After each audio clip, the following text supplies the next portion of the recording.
Hello friends, welcome back to the channel Only UGC Net Education. Through this channel videos, we are covering up the whole updated syllabus for NT-UGC Net Education. Paper 1, which is common to all the Net JRF candidates or the aspirants, and Paper 2 Education in the particular. And if you want me to come up with the more videos like this, then you can definitely like and share the videos and subscribe to the channel. Plus, you can join me on the Telegram for the PDF, and you can join me on the Facebook too if you want. And now start with the today's topics. So in this video lecture, we're gonna cover up the qualitative research design, under which we study these theories: grounded theory research, narrative, case study, ethnographic, and mixed method research. Under mixed method research, we study the triangulation, exploratory, and explanatory research. Now अब यहाँ पे जो fifth आपका जो point है mixed method research, ये particularly in syllabus of paper 2 education में है। जो पेपर 2 के नेट एस्पिरेंट्स मेरे साथ जुड़े हुए हैं, डेफिनेटली उनके लिए एक इम्पॉर्टेंट है mixed method research along with the ऊपर वाला 4। ठीक है, ऊपर वाले 4 तो आपको स्टडी करने हैं, साथ में आपको फिफ्थ भी स्टडी करना है because this is also the part of your syllabus. और यहाँ से प्रीवियस ईयर क्वेश्चन में डायरेक्ट क्वेश्चन पूछे गए हैं।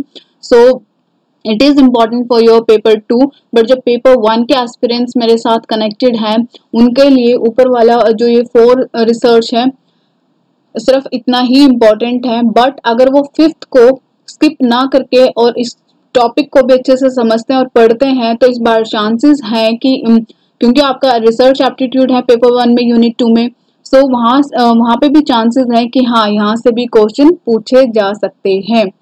फाइन, तो अगर आप पढ़ लेंगे पेपर 1 के एक्सपीरियंस इस पार्ट को भी 5 मिनट से आपका कुछ नहीं जाता है, एक एक्स्ट्रा एक नॉलेज आपको मिल जाएगी। हो सकता है क्वेश्चन आ जाए तो वहां पे आप अपने मार्क्स को गेन कर सकते हैं। Fine, okay. Now we discuss the qualitative research design. तो क्वालिटेटिव रिसर्च को हम कब करते हैं? जब हमें इन डेप्थ स्टडी करना है, इन डेप्थ अंडरस्टैंडिंग चाहिए किसी भी सोशल फिनोमिना की और उसी की नेचुरल सेटिंग्स में without manipulating the variables. Fine, तो we go for the qualitative research design. Second, जो क्वालिटेटिव रिसर्च डिजाइन है ये आपका डायरेक्ट एक्सपीरियंसेस पे रिलाइज करता है, बेस्ड है। यहाँ पे डायरेक्ट जो एक्सपीरियंस है उनको मैनिपुलेट नहीं करते हैं, ठीक है, उनको डायरेक्ट एज इट इज अपनी रिसर्च में हम लेते हैं। एंड इसमें लॉजिकल स्टैटिस्टिकल प्रोसीजर्स को फॉलो नहीं किया जाता है बिकॉज ये सब आपका क्वांटिटेटिव रिसर्च में होता है। फाइन, नाउ इसमें क्वालिटेटिव रिसर्च में आपको एक चीज ध्यान देनी है कि जब भी हमें क्वालिटेटिव रिसर्च के बारे में कुछ पूछते हैं तो हमारे माइंड में ऑल ऑफ सडन ये चीज आनी चाहिए कि क्वालिटेटिव रिसर्च को हम बेसिकली क्यों करते हैं? To study the human behaviours. जब हमें किसी चीज का क्वालिटेटिव एस्पेक्ट चाहिए होता है, क्वालिटेटिव डायमेंशंस चाहिए होते हैं, then we go for the qualitative research design.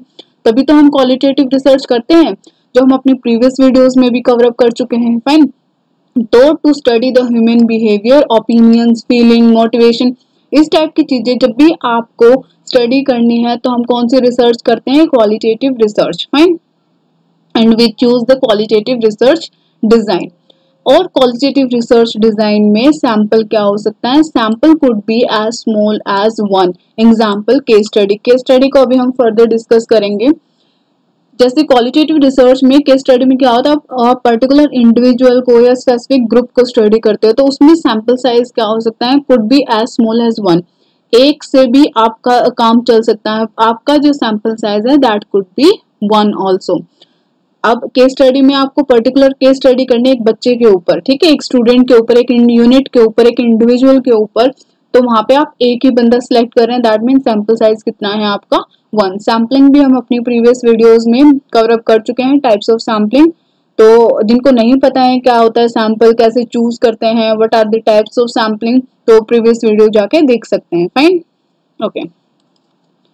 सो या So qualitative research design basically relies on the direct experiences, in-depth study करनी है। जब आपको एक किसी भी social phenomena की sample size यहाँ पे 1 भी हो सकता है और ये ध्यान में रखना है 1 भी हो सकता है, ये previous year question में पूछा भी गया है। फाइन, और क्वालिटेटिव रिसर्च को हम कब लेते हैं? जब हमें स्टडी करना होता है ह्यूमन बिहेवियर को, ओपिनियंस को, फीलिंग्स को, जो कि क्वांटिटेटिव रिसर्च के थ्रू हम नहीं कर सकते हैं। फाइन,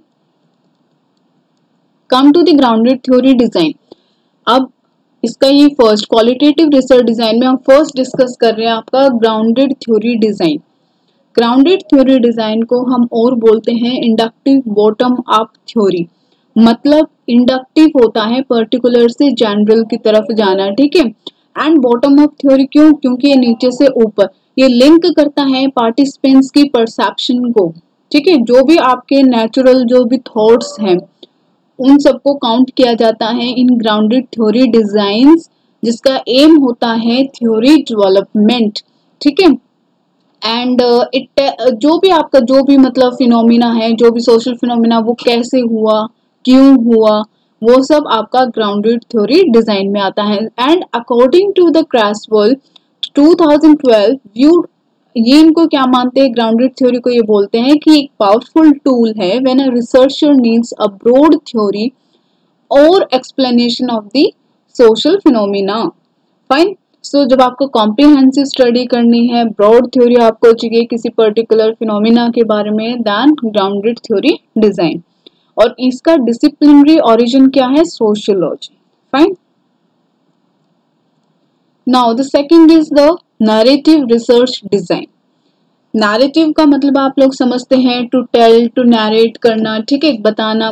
मैं इसको बोलूंगी नैरेटिव रिसर्च डिजाइन को कि it is more like a story telling type research design, जिसमें कि जो पार्टिसिपेंट की जो भी स्टोरी होती है वो नैरेट करके बताता है टू द रिसर्चर। और इसीलिए इसको हम क्या बोलते हैं? Micro analytical picture. मतलब micro related to a particular एक इंडिविजुअल की जो भी स्टोरीज होती है, रिसर्चर उसको सुनता है, देन उसको एक सीक्वेंस क्रोनोलॉजिकल ऑर्डर में उसको पुट करता है कि उसने क्या क्या स्टोरी, क्या क्या कहानियां बताई है।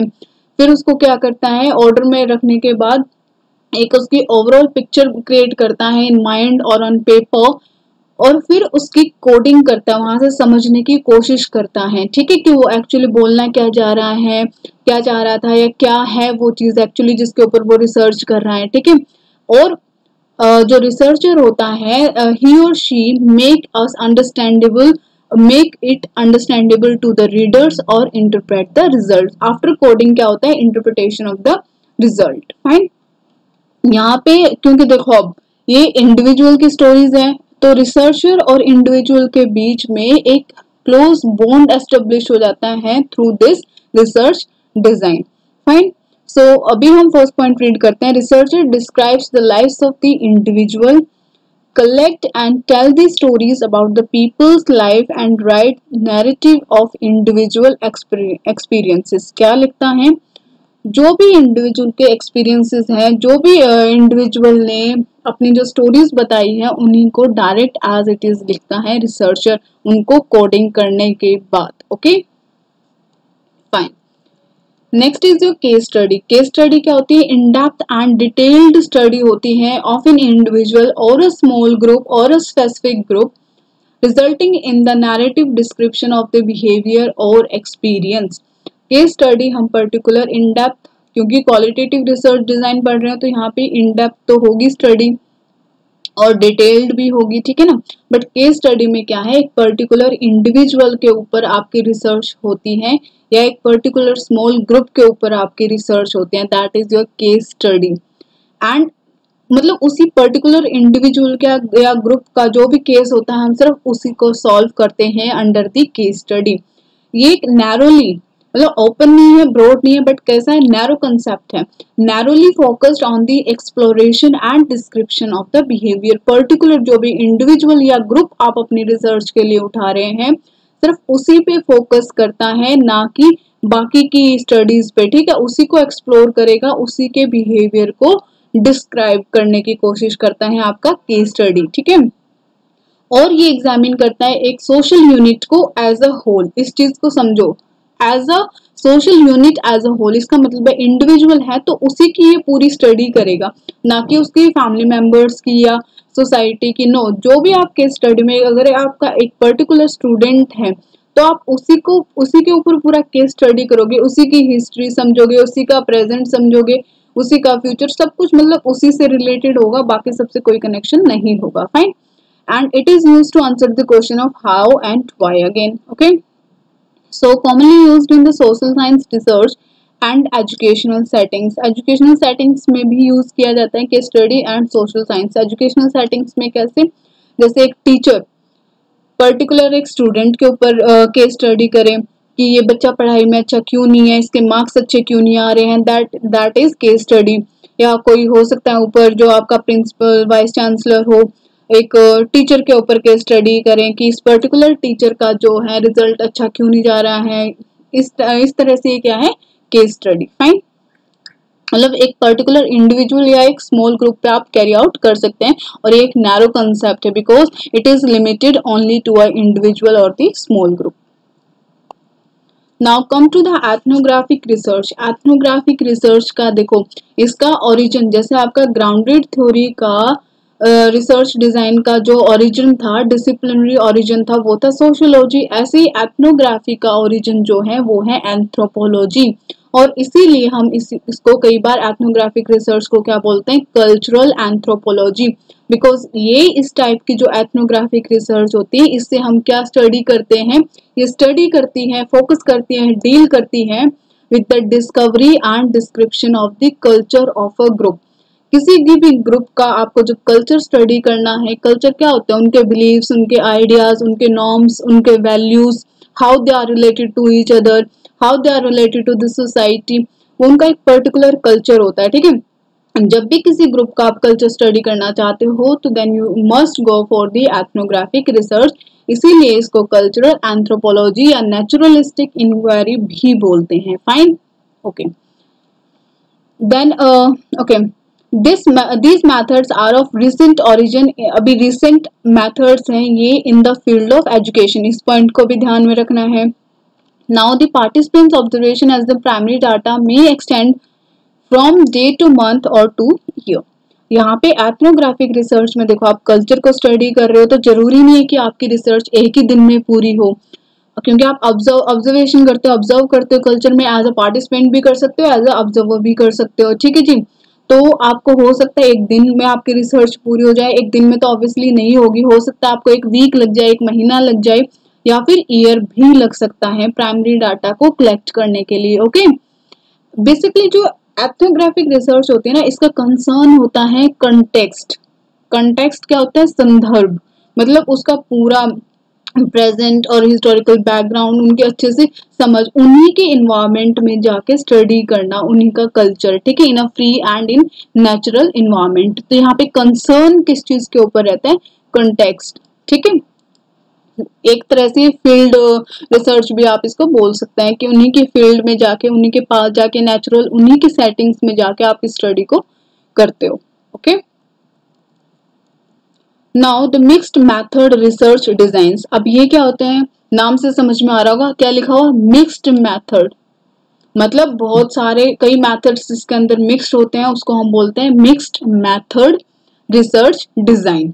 ठीक है जी, इसमें क्या करते हैं, जो भी हमारा क्वालिटेटिव एज वेल एज जो क्वांटिटेटिव डाटा होता है, क्वांटिटेटिव डाटा क्या, जो लॉजिकल एंड प्लस आपका इन टर्म्स ऑफ नंबर्स हो। ठीक है, तो क्वालिटेटिव एंड क्वांटिटेटिव डाटा को जब आप कलेक्ट एंड एनालाइज करते हो तो ये दोनों का यूज होता है, दोनों डाटा का यूज किस में होता है, मिक्स्ड मेथड रिसर्च डिजाइन में। Okay, for the better understanding of the problem or to come to the conclusions well. Okay, now the types of MMR. यहाँ पे एमएमआर का मतलब है मिक्स्ड मेथड रिसर्च। फाइन, तो इसके अंदर हम स्टडी करेंगे अपना triangulation design, explanatory design and exploratory design. अब ये टॉपिक जो है आपके लिए काफी इंपॉर्टेंट हो जाता है जो पेपर 2 के एस्पिरेंट्स है, बिकॉज यहाँ से डायरेक्ट क्वेश्चन पूछा गया है पहले। ओके, ट्रायंगुलेशन डिजाइन क्या होता है, देखो ट्रायंगुलेशन डिजाइन का नाम आते हैं आपके माइंड में एक ट्रायंगल तो बन गया होगा, आई एम वेरी श्योर। तो देखो यहाँ पे ट्रायंगुलेशन का मतलब है कि ट्रायंगल के जो नीचे वाले दो बेसिस है वहां पे आप अज्यूम करके चलो कि एक तरफ है क्वांटिटेटिव डाटा, दूसरी तरफ है क्वालिटेटिव डाटा, और ऊपर आपका क्या है, जो भी आप एनालाइज करते हो। ठीक है, ह्यूमन बिहेवियर। ह्यूमन बिहेवियर, मैं ह्यूमन बिहेवियर यहाँ पे क्यों बोल रही हूँ, क्योंकि हम स्टडी कर रहे हैं अपना क्वालिटेटिव रिसर्च डिजाइन। तो क्वालिटेटिव जो हमने स्टार्टिंग में पढ़ा था रिसर्च डिजाइन, ये किसके साथ डील करता है, with the study of the human behaviours, opinion, feelings, ये सब। ठीक है, तो ट्रायंगल पे आप ऐसे अज्यूम करके चलेंगे कि दो बेसिस पे क्या है आपका क्वांटिटेटिव एंड क्वालिटेटिव डाटा, और ऊपर वाला जो कौन जहाँ पे मीट करते हैं वहां पे आप अज्यूम करके चलो ह्यूमन बिहेवियर। तो this is how I mean to the triangulation design. तो ये देखो, ये ऊपर वाला स्टेटमेंट है, डायरेक्ट क्वेश्चन भी पूछा गया है और आपको इसको ऐसे ही समझना है। ट्रायंगुलेशन डिजाइन क्या है? एक अटेम्प्ट है टू मैप आउट और explain the richness and complexity of the human behavior by studying it from more than one standpoint using both qualitative and quantitative data। ये क्वाल का यहाँ पे मतलब है क्वालिटेटिव डाटा एंड क्वान का मतलब है क्वांटिटेटिव डाटा। तो बेसिकली जो आपका ट्रायंगुलेशन डिजाइन है ये क्या है? एक अटेम्प्ट है to explain the human behaviour by, उसको ह्यूमन बिहेवियर कैसे स्टडी करते हैं? दोनों स्टैंड पॉइंट से, क्वालिटेटिवली भी आपने स्टडी करना है और क्वांटिटेटिवली भी उसको एनालाइज करना है। Fine, so this is the definition of triangular design method you can say. Now यहाँ पे जो पर्पस होता है इस डिजाइन मेथड का is to obtain the different but complementary data on the same topic in one phase of research. ठीक है, मतलब डिफरेंट डाटा कलेक्ट करोगे, क्वालिटेटिव डाटा भी कलेक्ट करोगे और क्वांटिटेटिव डाटा भी कलेक्ट करोगे। ठीक है, बट डाटा कैसा होना चाहिए? कॉम्प्लीमेंट्री होना चाहिए। ऐसा नहीं कुछ इररिलेवेंट आप उठा कर ला रहे हो कि आपका प्रॉब्लम तो कुछ हो रहा है, डाटा कुछ हो रहा है। नो, रेलिवेंट होना चाहिए आपका जो भी क्वालिटेटिव क्वांटिटेटिव डाटा वो है। ठीक है, और एक ही फेज में रिसर्च होना चाहिए। नाउ टू वैलिडेट और expand the quantitative results with of course इसमें हम दोनों डाटा यूज कर रहे हैं to study the human behaviour. तो यहाँ पे ये क्या करता है? टू वैलिडेट करता है और एक्सपेंड करता है आपके क्वांटिटेटिव रिजल्ट्स को with the qualitative data. Okay, come to the explanatory research. अब एक्सप्लेनेटरी रिसर्च डिजाइन जो है ये इसको हम बोलते हैं two phased mixed method design. ठीक है जी, दो मेथड्स का यूज करते हो आप इन द डिफरेंट फेज। पीछे वाले में क्या था? In the same phase, in single phase. यहाँ पे क्या है? डिफरेंट फेज में। ठीक है, and collect only one type of data at a time. दो फेज में करोगे बट एक ही टाइम पे आप क्या करोगे? Only one type of data. अगर आप क्वालिटेटिव डाटा यूज कर रहे हो एक टाइम पे तो वही कलेक्ट करोगे, और क्वांटिटेटिव डाटा अगर आप लोग क्या कर रहे हो? कलेक्ट कर रहे हो तो वही करोगे एक टाइम पे। ठीक है जी, दो मेथड्स इन डिफरेंट फेज, ये आपको ध्यान रखना है। और ओवरऑल पर्पस क्या होता है इसका? टू हेल्प्स एक्सप्लेन और build upon initial quantitative result. Okay okay, अब ये पढ़ते हैं third point. This design can be used when researcher wants to form group based on quantitative results and follow up with the groups through the subsequent qualitative research. ठीक है जी, explain कर रहे हो आप किसको? क्वांटिटेटिव डाटा को with the help of the qualitative data. और टू फेज ये जो है मेथड है, आप वन फेज में एक ही तरह का डाटा कलेक्ट करोगे एक टाइम पे, और दूसरे फेज में आप अगर जो भी क्वांटिटेटिव या क्वालिटेटिव कर रहे हो वो दूसरे फेज में। ओके, ये चीज बस आपको इसके अंदर ध्यान रखनी है एक्सप्लेनेटरी रिसर्च डिजाइन के अंदर। Now come to the exploratory design. Explore करते हो, यहाँ पे हम पढ़ चुके हैं अपनी प्रीवियस वीडियोस में कि एक्सप्लोरेटरी रिसर्च क्या होती है। तो इस डिजाइन में क्या करते हैं? जब आपके पास वेरिएबल्स अननोन होते हैं, you are not aware of the variables जिसको आपने स्टडी करना है, आपके पास वेरिएबल है ही नहीं, वेरिएबल्स यहाँ पे कैसे होते हैं? अननोन होते हैं। तो आप क्या करते हो? एक्सप्लोर करते हो। जैसे एक्सप्लेनेटरी आपका क्वांटिटेटिव एस्पेक्ट पे ज्यादा फोकस करता है, एम्फेसाइज करता है, वैसे ही जो एक्सप्लोरेटरी डिजाइन है ना, आप एक्सप्लोर करते हो यहाँ पे किसी चीज के लिए। क्यों? क्योंकि आपके पास वेरिएबल्स जो है अननोन है, आपको नहीं पता जी क्या करना है, कैसे करना है, कौन सा डाटा पहले क्या करना है। ठीक है, तो ये वाली जो रिसर्च डिजाइन होती है it emphasise the qualitative aspect. Explanatory research design आपका क्वांटिटेटिव एस्पेक्ट पे बेस या फोकस करता है, जबकि एक्सप्लोरेटरी जो है ये क्वालिटेटिव एस्पेक्ट पे एम्फेसाइज करता है। ये चीज ध्यान रखनी है। ठीक है, okay. Now best suited for exploring a phenomena.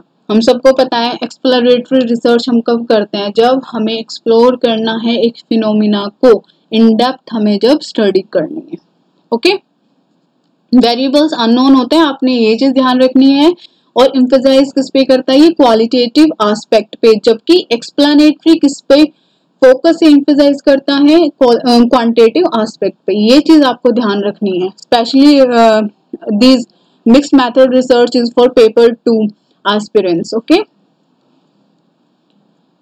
चलो ये हमारा फिनिश हुआ क्वालिटेटिव रिसर्च डिजाइन। अब हम देख लेते हैं कुछ प्रीवियस ईयर क्वेश्चन की किस टाइप के क्वेश्चन आते हैं। वन मोर थिंग गाइस, जब तक आप अपना ये प्रीवियस ईयर क्वेश्चंस नहीं करोगे ना, नहीं देखोगे कि किस टाइप के क्वेश्चन आ रहे हैं, तो आई गारंटी यू कि आप जितना मर्जी जहां मर्जी से पढ़ लो, जितनी मर्जी बुक से पढ़ लो, you won't be able to crack your exam.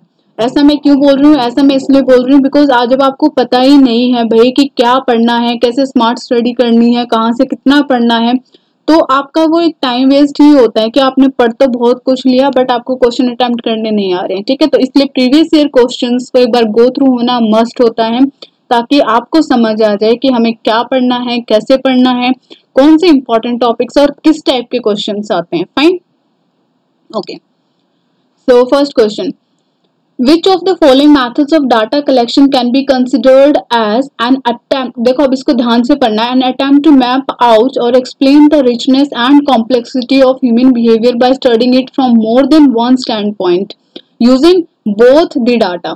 अभी जस्ट अभी हमने ये स्टेटमेंट पढ़ा और मैंने बोला था कि इंपॉर्टेंट है, प्रीवियस ईयर क्वेश्चन आया हुआ है। तो ये कौन सी रिसर्च है, ये ट्रायंगुलेशन मेथड है ये। ठीक है, दोनों टाइप का डाटा यूज होता है ट्रायंगुलेशन में, qualitative and quantitative, to study the human behaviour. ठीक है, इसमें तीनों चीज लिखी हुई है, human behaviour, quantitative data and qualitative data. तो ये क्या है, ट्रायंगुलेशन है। ओके, ट्रायंगुलेशन की डेफिनेशन भी है। जिसको समझ में नहीं आ रहा है, जरूर आपको समझ में आएगा, वीडियो को दोबारा से देखें और अच्छे से देखें। ऐसा नहीं सोचे कि वीडियो लंबी हो गई है तो नहीं देखना है, वीडियो पूरी देखें, चाहे आप मतलब इसकी स्पीड इंक्रीज करके देखें, बट वीडियो को पूरा देखना है, इन बीच में स्किप करके नहीं देखना है, नहीं तो आपको कॉन्सेप्ट समझ में नहीं आएगा। Okay, now question 2, in which research design sampling is list necessarily? कौन से रिसर्च डिजाइन में सैम्पलिंग हमें लिस्ट नेसेसरी होती है? केस स्टडी की, जस्ट अभी हमने वीडियो में स्टार्टिंग में डिस्कस किया कि केस स्टडी के केस में क्या आपका जो सैंपल है that could be as small as 1।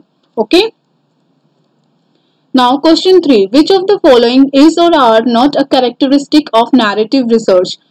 तो नैरेटिव रिसर्च का बताना कौन सा कैरेक्टरिस्टिक नहीं है, जो नहीं है वो बताना है आपको। कलेक्टिंग इंडिविजुअल स्टोरीज, ये तो कैरेक्टरिस्टिक है, हमने पढ़ा है कि नैरेटिव रिसर्च में इंडिविजुअल की स्टोरीज की कलेक्शन होती है। कोलैबोरेटिंग विद द पार्टिसिपेंट के साथ एक रिसर्चर का अच्छा क्लोज बॉन्ड क्रिएट हो जाता है, ये भी इसका क्या है, कैरेक्टरिस्टिक है। क्रोनोलॉजी ऑफ द एक्सपीरियंसेस, जो रिसर्चर है वो क्या करता है, सीक्वेंस में, ऑर्डर में सेट करता है, जितना जो भी पार्टिसिपेंट ने जो भी अपने मतलब स्टोरीज बताई है उनकी स्टोरीज को किस में सीक्वेंस में रखते हैं। ठीक है, तो ये भी इसका कैरेक्टरिस्टिक है। And fourth is association of variables for the group of participants, ये नहीं है। And data collection at one point of time from a sample, एक ही पॉइंट ऑफ टाइम पे आप कलेक्ट कर लेते हो, नो, अलग अलग टाइम पे। ठीक है, उसमें टाइम लग सकता है।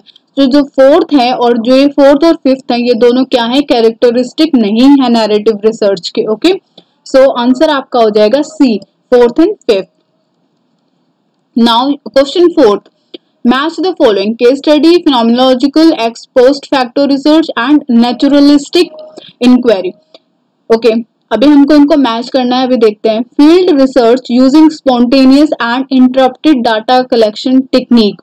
देखो ऐसी इनमें से बताने वो कौन सी रिसर्च है, एक तो ये फील्ड रिसर्च है और इंटरप्टेड डाटा कलेक्शन टेक्निक का हम यूज करते हैं किसमें, नेचुरलिस्टिक इंक्वायरी में। Okay, second is research investigating the implicit cause effect relationship already evident.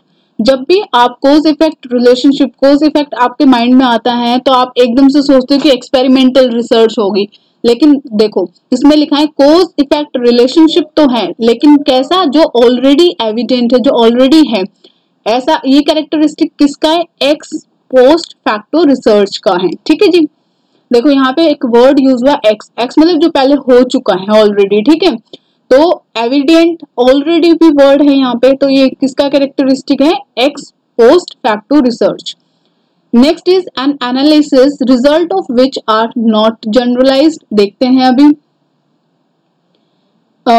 Okay देखो ये थर्ड वाला जो है एन एनालिसिस, एक एनालिसिस है result of which are not generalised, जिसका रिजल्ट जनरलाइज्ड नहीं होता, मतलब पर्टिकुलर इंडिविजुअल का ही रिजल्ट उसके ऊपर मतलब वो लगेगा, बाकी जनरलाइज्ड रिजल्ट नहीं होगा। ये किसका कैरेक्टरिस्टिक है? केस स्टडी का। केस स्टडी आप किसके ऊपर करते हैं? एक पर्टिकुलर इंडिविजुअल के ऊपर, स्पेसिफिक ग्रुप के ऊपर, वहां पे जो रिजल्ट है that is not generalised. Okay Now fourth is application of analytical methodology to the study of the past. Analysis to provide understanding of a concept from the participants' observation. Okay, ये हो जाएगा आपका phenomenal research का। यहाँ पे क्या है देखो, इसमें एक वर्ड आ रहा है concept, जहाँ पे concept वर्ड आपको दिख जाए ना, analysis to provide understanding, some understanding कर रहे हैं आप किसकी? कंसेप्ट की, फ्रॉम अ पार्टिसिपेंट्स पर्सपेक्टिव, एक जो पार्टिसिपेंट का पर्सपेक्टिव है उसी से, ठीक है। तो वो आपकी क्या है? फिनोमिनोलॉजिकल रिसर्च, एक कंसेप्ट को स्टडी करते हैं। जब भी ये वर्ड दिखता है समझ जाओ फिनोमिना से रिलेटेड है। ओके सो अब कोर्स में से अगर आपको मैच करना तो क्या रहेगा? फर्स्ट का इज थर्ड, एक ही ऑप्शन में है भाई, सी में, तो आप तुक्का भी लगा सकते हो इस क्वेश्चन पे। तो सी इज द आंसर। ये 3 5 2 1 यही है ना, 3 5 2 1 yes. Okay, C is the answer. Now the fifth question, naturalistic inquiry, phenomenological research, ethnographic research, grounded theory research। ठीक है जी।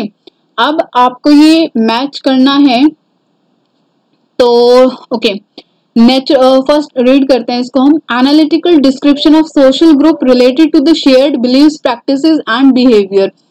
याद है हमने जब एथनोग्राफिक रिसर्च अभी पढ़ी थी, तो एथनोग्राफिक रिसर्च किससे डील करते हैं? आपकी कल्चरल स्टडी से, ठीक है। आप कल्चर को स्टडी करते हो, किसी ग्रुप के कल्चर को स्टडी करते हो। और कल्चर क्या होता है? एक पर्टिकुलर जो भी मतलब ग्रुप है उनका अपना बिलीव्स, अपने प्रैक्टिस, अपनी वैल्यूज, अपने नॉर्म्स, उनका अपना बिहेवियर।